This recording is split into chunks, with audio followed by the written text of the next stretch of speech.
Hi Charlene. Bill has given me a summary of what has happened, and hopefully he's told you that I was going to call today.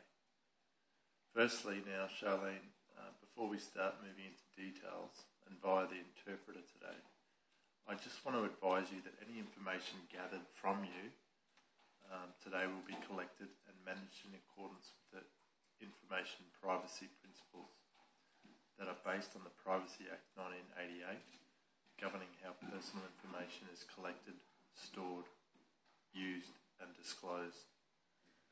You have a right for private information to remain private. If you don't have confidence in me in this regard, I won't be able to assist you.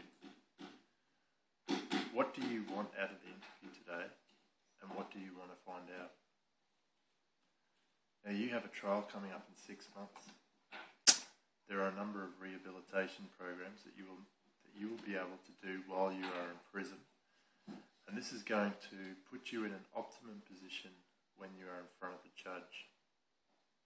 He or she will be able to see that from the 6th of April 2012, you have done all that you can to mitigate the loss that has occurred here. How does that sound to you? For prisoners on remand, you may be assessed for basic education, but this will only be if you are deemed to have special learning needs.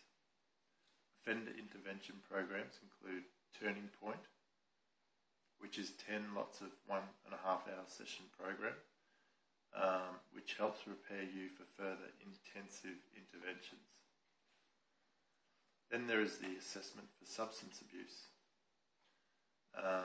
program, which uses screening tests to ensure that you are referred to an appropriate intensity substance abuse program, which will be either the Getting Smart, moderate intensity substance abuse program, or the Pathways, which is a high intensity substance abuse program. And once you've completed one of those, you could also look at smart recovery maintenance groups. So there's a few options for you to consider. Now I want to tell you about a few of the services that are available to you in assistance in your defence of the charges.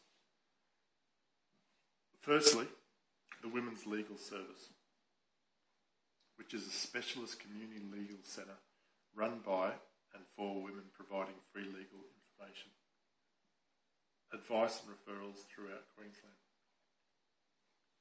They can provide you with advice about your legal rights and information about any legal avenues that may be open to you.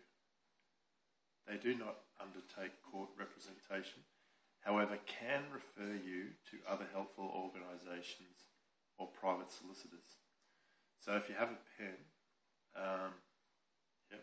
their daytime legal advice line is 07 3392 0670.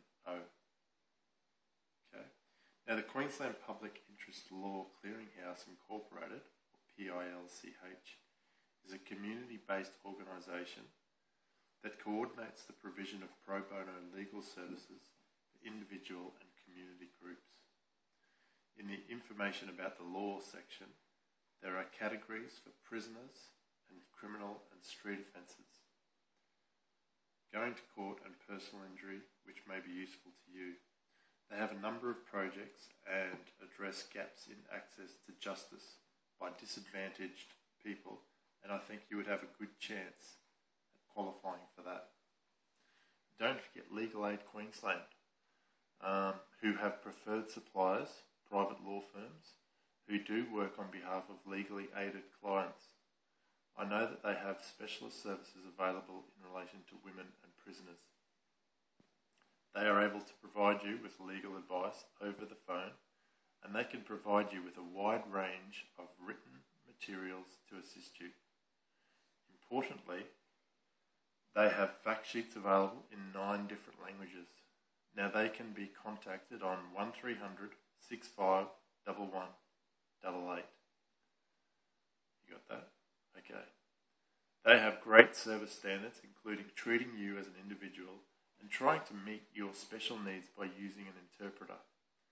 making the service delivery culturally appropriate, and discussing the legal problem and helping you to understand your options, including availability of legal aid. How does that sound to you? Another thing I think may help is to take up a free initial consultation with a criminal lawyer accredited specialist, such as McGuinness and Associates.